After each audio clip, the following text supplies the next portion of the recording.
Alright, for this video I definitely need a coffee.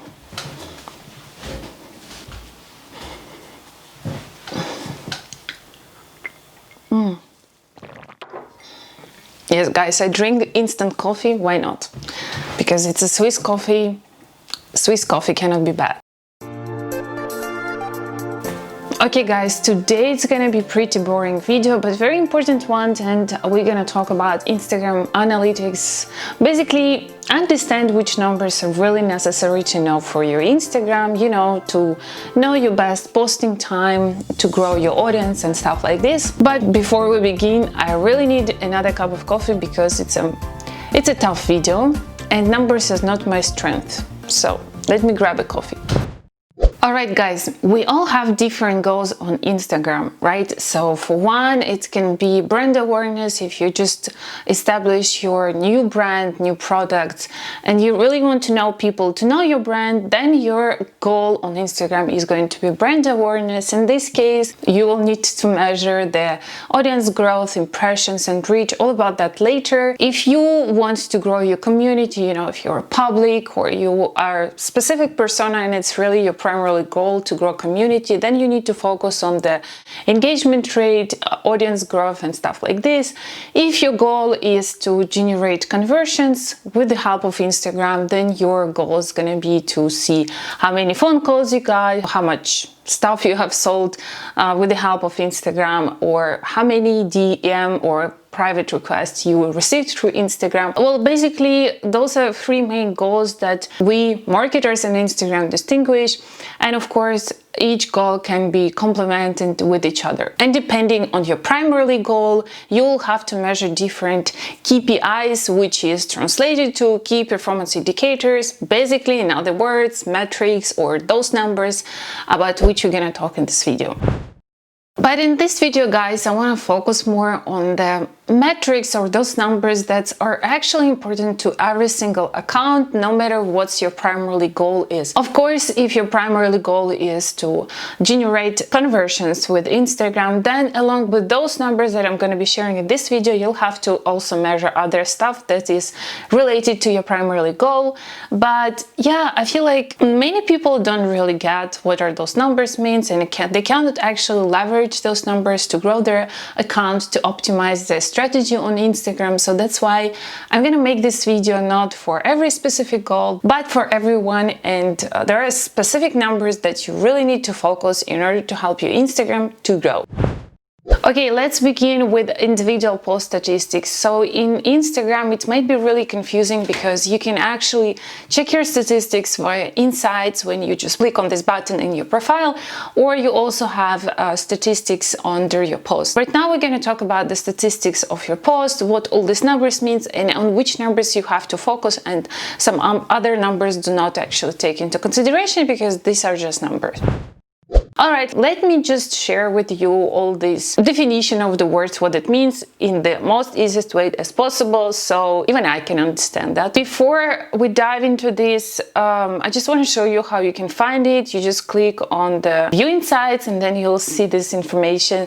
If you don't have this feature, I know because some people are gonna ask me that they don't have this button. It's because your Instagram profile is not a business or creator Instagram account, so you will have to switch it from personal to creator or business one. You just go to settings, account, and then switch your account to business account, to creator account, which doesn't really matter. It's up to you which account to choose. But anyway, after you switch, you will start to see the statistics. Alright, so let's go from number to number and see what all this stuff means on Instagram. So the first number and word that you're gonna see is reach. So what the heck is reach? So reach is the amount of unique accounts that have viewed your post. And then you'll also see the impressions and also the number of impressions. So what's the difference between reach and impressions? Because many people confuse it. Impressions is the total amount of times your post has been viewed by not unique accounts. So let's say your friend or a stalker of your Instagram account have seen your post 100 times. So in terms of reach, it's going to be count only one because it's only one stalker. And in terms of impressions, it's going to count 100 times. So now you see the difference. That's not so important to know, but you know, just for your explanation, I just want to share that. Then you'll see the number of profile visits. So basically these are people, they seen your Instagram post and then they're like, okay, I just want to check her or his Instagram profile, what else is interesting there. So and then he goes to your profile, that's counted as a profile visit. Discovery, so you again see the same reach number. I have no idea why Instagram is repeating all over those words, but anyway, so you'll again see under discovery the reach, and then also you'll see like marked, you know, almost invisible, how many % of people were not following your Instagram profile. And this number means that your post either got on the Explore page or people who viewed your post via hashtags but did not follow your account. If this number is really high, that means your post is really kind of on the mild way went viral, if that number is really high, okay? Because it was discovered by the people who were not following your Instagram account, which is kind of cool. Then we will see follows, well, basically self-explanatory, how many people followed you from this post. Impressions, as I already explained, impressions is the total number of views your post has been viewed, even by the same users. Do you remember with the stalker example? So if the stalker is going to view your Instagram profile 100 times, it's going to be counted as a reach 1, but for the impression, it's going to count as 100. And now here you have the impression tabs, and they are broken down through different categories from where your impressions actually came from. From hashtags. That's really important to know how many impressions you got from hashtags, especially if you're using hashtags and you know, you want to understand whether your hashtags are working for you or not, or you have to readjust your hashtag strategy. By the way, there is a recent video about hashtags. I'm gonna leave the link in the description box. Go ahead and check it. And also there is a guide that you can purchase with a 25% discount right now. Anyway, so talking about hashtags, it's really important to understand how much traffic you get from hashtags. If you got 0 or 10 or I don't know, really small number, that means that your hashtags are not working and you need to readjust your strategy. So this number is pretty important to know. The impressions from home, that means basically people seeing your post in Instagram feed, which is also pretty important number to know. This number is relatively low, then you are doing something wrong, which can be the wrong posting time or something else wrong, and that your audience is not active. About the posting time, we're going to talk about this later. And for the second case, well, there is a lot of things to reconsider and start gaining active audience for your Instagram account and not the dead followers. So that's why it's pretty important also to see this number if you have a decent amount of people who have seen your post from their home tab. So basically, when they scroll the feed, they will see your post. From profile, that means that someone woke up in the morning and he's like, oh, I haven't checked this dude for a long time, so he's gonna find your profile in his following base and then go to your profile and check the post. So that's how Instagram count that this person came from the profile and seen your post. Basically, that's it. And then you might have some additional sources of impressions, which can come from location. If you tag a location once you publish a post, you can also get traffic from Explore page. That means Instagram is pushed your content, your post to the Explore page of someone else's feed. You know that the Explore page is unique for every user, which is kind of cool. But in the recent weeks, I haven't seen this additional Explore tab, which happened to me quite often before, but now I don't get this tab so often, and I have no idea why they did that. Either they readjusted their traffic source tracking strategy, or I don't know, try to research on that topic, but I didn't find much information on that topic. So if you guys still receive traffic from Explore page, please let me know in the comments. It would be really interesting to know if it's only me who having this issue or other people as well. And the last source of impressions is from others. That's, well, basically Instagram collects all the other source of traffic which it cannot identify or doesn't want to identify. It's like when someone shared your link in the, I don't know, in WhatsApp group, Telegram group, or DM group or whatever. So that can be counted as other and other traffic sources that Instagram is not categorizing for the sake of showing you these insights. Well, that's basically it. And as I said, you have to understand the statistics from your hashtags if you're working on your hashtags, and really take care how much traffic you get from your home, because if this number is low, then you might readjust your strategy or reconsider, rethink what's your publishing time, and to re-engage your audience so they can start seeing your posts more frequently in their feeds. So let's sum up. The first really important thing to know is how much traffic you got from your hashtags per post, and check whether your hashtags are working or not. Then how much traffic you get from a home page, because it's important to understand, since we want your followers to see your content, right? And the last thing that is really important to understand here is to see which post has the best performance. Why do we need to understand that? So if you guys want to invest a little bit of money for promoting your Instagram account, so basically by paid ads, this is the thing and the strategy I really recommend you to do if you're amateur with Instagram, if you're not using yet the Facebook pixel and all that stuff to optimize your paid advertisement, but you just want to try and bring more traffic to your Instagram account. This is the best strategy to go, is to identify your best performing post, BPP, and once you identify this post, it would make sense to invest money to something that already gains enough traffic organically, because it's already kind of proved that it has a high quality content, since it got a lot of engagement, impressions and reach and all that stuff. And if you put a little bit of money for promoting this post, it would really bring you more outcome for the money you have paid than if you would just publish any random post. So how you can do it very easily, you just go to your insights. You can of course do it manually and check which post performs better, but there is another way, a fast one, to identify which post performed really good for you. So you just go to your insights and then click content, and then sort out all your posts by the date range. I really like to use 1 year range, because then it really shows me what are my best performing posts. And then I just sort it out by different KPIs, which is reach, impressions or engagement. And most of the cases, the post that has the most reach and the most impressions also have the most engagement. So in the most of the cases, it is the same post. So once you identify this post, you just can invest money into this, and this will give you a really guarantee that this post will bring you more traffic if you're investing a little bit of money into paid advertisement. And the last thing here is checking your shares, which I think is kind of underestimated feature by a lot of creators. So how you can do that? So basically, when you go to your post, you have these 3 dots in the top right corner. You just press on it and then view shares. If you don't see this option, your shares might be expired, because people share it in the Instagram stores and it's only valid for 24 hours, or nobody shared your post. But however, to check the statistics from time to time would really give you an insight for those people who are sharing your post.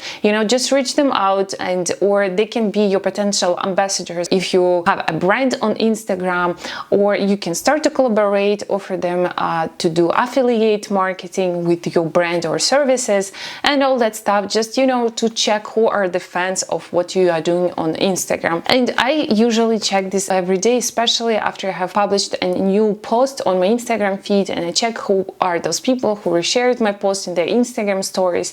And I really like to write them just thank you for sharing, and I really appreciate it, because they did this effort for promoting your Instagram account on their Instagram stories, and that would really be nice to just tell them thank you for their effort. The other metric that I want to talk with you in this video is engagement. I feel like engagement is really important no matter what's your primary goal on Instagram. It's really important to understand this number and to track this number and check if you have an active live audience, or you're doing something wrong and your audience is not really active on Instagram. So basically, engagement is the amount of all interactions, activities that your audience give you via likes, savings, comments, shares and all that stuff. Basically, you can calculate engagement rate by yourself. If you're using third-party services for analyzing your Instagram, it's usually done automatically. So how you do that, you just sum up all the engagement types, which comments, shares, savings, and then divide it by the amount of followers times 100 in order to get a number in percent. If this number is lower than 1, then you're doing something wrong. The higher the number, the better it is for your Instagram account, but if you go lower than 1%, then you're doing really something wrong, and that's not good. You have to rethink your strategy and readjust and re-engage with the audience and try to attract live and active audience for your Instagram account. The other metric that I want to talk with you about is really important, no matter what's your goal on Instagram, is knowing when your audience is on Instagram. That's kind of, I feel like people post their stuff whenever they feel comfortable or whenever they feel like, and they don't really consider when is their audience on Instagram. That's really important to know. So how to understand when is the best posting time is, well, very easy. So you don't have to even Google that. You just use the data from your Instagram account. I'm just gonna open my phone so I can show you how to do that. You just go here into your insights, and then you go to audience, and then here you're gonna see your followers according to the weekdays when they're up. You know, like for me, it's Tuesdays and Saturdays, and also Wednesday, Thursday, and Sunday they're there. And then you can check actually by hours. Let's say Tuesdays is really performing well for me, and then I want to publish on Tuesday, and then I'm gonna see here. So then I'm gonna see here that on Tuesdays, my audience is on Instagram is at 3 p.m. That's it. That's how you know when your audience is there, and that's how you can start really publishing your content when your audience is on Instagram. Alright guys, let's talk about the growth rate. Well, the growth rate is always, I share on my YouTube channel. The amount of followers is actually, for me, it's a vanity metric, but don't get me wrong, it is an important number to measure, your followers number. But it shouldn't be your primary goals. Whenever someone comes to me and say, I want, to be popular on Instagram and all that stuff, and I was like, what's the goal? Yeah, I want to have a lot of followers. This shouldn't be your primary goal, and that's never the case, should be for you. But anyway, growth followers is really important metric to understand, and especially to know the number of people who followed your account and the number of people who unfollowed your account. So the number of people who unfollowed your account should be lower than the number of people who followed your account. So the people who follow your account should be always more than people who unfollowed your account.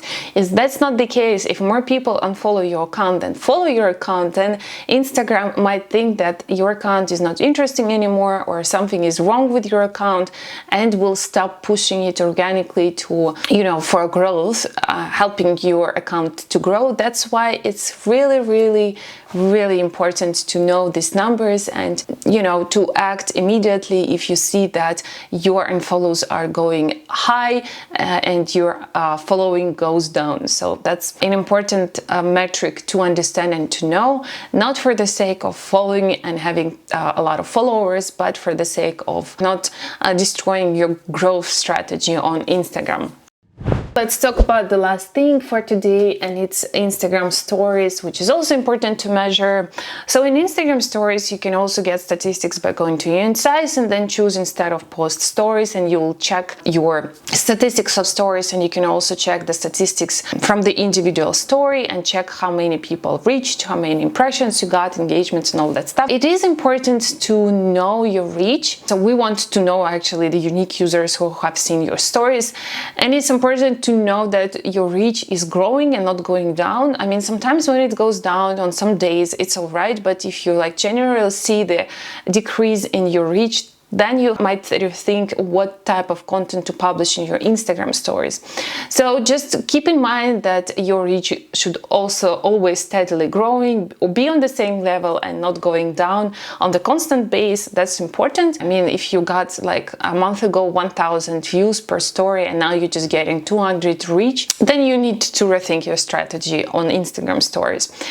And the other thing to consider is you'll see once you open the statistics per each story how many people exited your story. This is important to understand, because if a lot of people exit your story, that means your story is not really nice for people to watch. They don't want to watch it, right?